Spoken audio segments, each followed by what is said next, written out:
एक चौपाई रामायण का मैं शेयर कर रही हूँ। मैंने पढ़ा तो मुझे हुआ कि मैं आप लोगों से को भी ये सुनाऊं, और मेरी ये इच्छा रहती है कि भारत के हर घर में बच्चे हो, बड़े हो, बूढ़े हो, जो भी हो, सब रामायण का एक दो चौपाई। अब तो आदमी का लाइफ बहुत ही व्यस्त है, टाइम नहीं है, फिर भी थोड़ा सा ही रामायण का चौपाई अवश्य वो पाठ करें।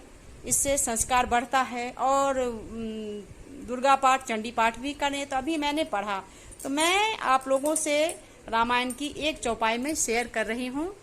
प्लीज आप लोग इसे ध्यान से सुनना कि तुलसीदास ने कितनी अच्छी बातें कही है इसमें। राम नाम के बारे में कहते हैं, राम नाम को कल्प तरु कलि कल्याण निवासु।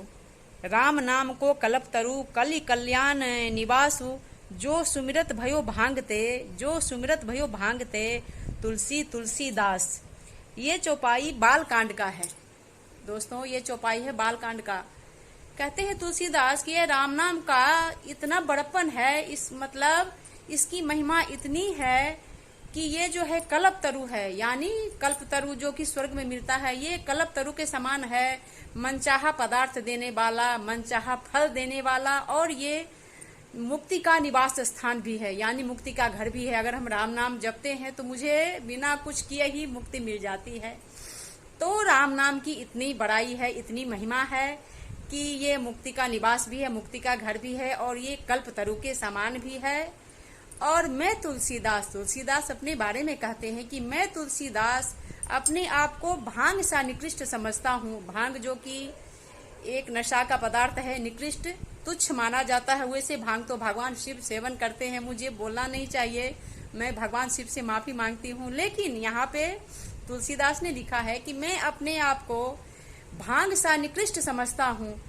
लेकिन ये जो राम नाम का जप है, इसका जो मैं गुणगान कर रहा हूँ, तो मैं भांग सा निकृष्ट तुलसीदास भी इसके राम नाम के बड़प्पन से, इसके गुणगान से मैं जो है सो पवित्र तुलसी का पौधा मैं बन गया हूँ, जो कि भगवान विष्णु की प्रेयसी हैं। तो मैं भांग सा निकृष्ट तुलसीदास राम नाम के कृपा से मैं पवित्र तुलसी का पौधा बन गया हूँ।